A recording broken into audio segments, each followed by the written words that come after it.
Chapter 15 Degrade. The sun reappeared the next morning, but the wind blew with such fury that the brigade was forced to stay on the island another day. For the first time, they were what the canoemen called with great loathing, Degrade. For 2 days there was enough work to keep them busy. They dried out the freight and re-gummed the canoes, but by the third day of wind, Pierre noticed that any comment would start a quarrel. When Bellegarde was serving his soup that night, the inevitable finally happened. Beloy grumbled as usual about the food. Though Bellegarde normally ignored him, that night he spoke up. "Maybe you should cook for yourself, Beloy." "Any idiot could cook this slop," Beloy retorted. "You are one idiot I'd like to see try." "Ach," Beloy hacked, spitting into Bellegarde's ladle and tossing his plate to the ground. As Beloy turned to walk away, Bellegarde swung with his metal scoop and caught the bowman on the side of the head. "Pig!" the cook yelled, as Beloy's cap flew off and corn and steaming liquid splattered everywhere. With a roar, Beloy charged into the older man, knocking him backward and pinning his arms to the ground with his knees. When Beloy cocked his fist, Pierre assumed it would end quickly. But Bellegarde thought fast.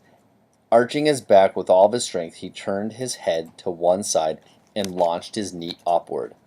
Beloy groaned as Bellegarde's bony kneecap caught him in the groin, and at the same time his fist missed Bellegarde's chin and hit the ground with a sickening crunch. For the next few minutes there was a flurry of punching.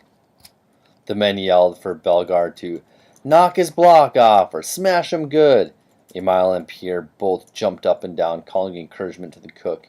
Pierre clenched his fist and punched the air, wishing he could smack Beloy for every insult he'd hurled Pierre's way. Out of the corner of his eye, Pierre even saw that Mackay was urging an old Bellegarde. In spite of all the cheering, Beloy soon emerged on top. It would have ended there if he'd struck a fair blow. Instead, Beloy grabbed Bellegarde by both ears and pounded his head against the ground. La Petite decided this was more than Bellegarde deserved, so he bent down to pull Beloy off. "He's had enough now, Jean," La Petite said. But Beloy wasn't through. To everyone's amazement, Beloy, acting as if he'd gone crazy, jumped up and assaulted La Petite. La Petite was taken off guard and fell to his knees. Then, to Pierre's horror, Beloy grabbed a stick of fire from the pile of wood by the soup kettle and took a swing at La Petite. Traveling with the full force of Beloy's toughened arms, the inch-wide piece of driftwood hit Lalonde's head and splintered in half. Emile yelled, "No!"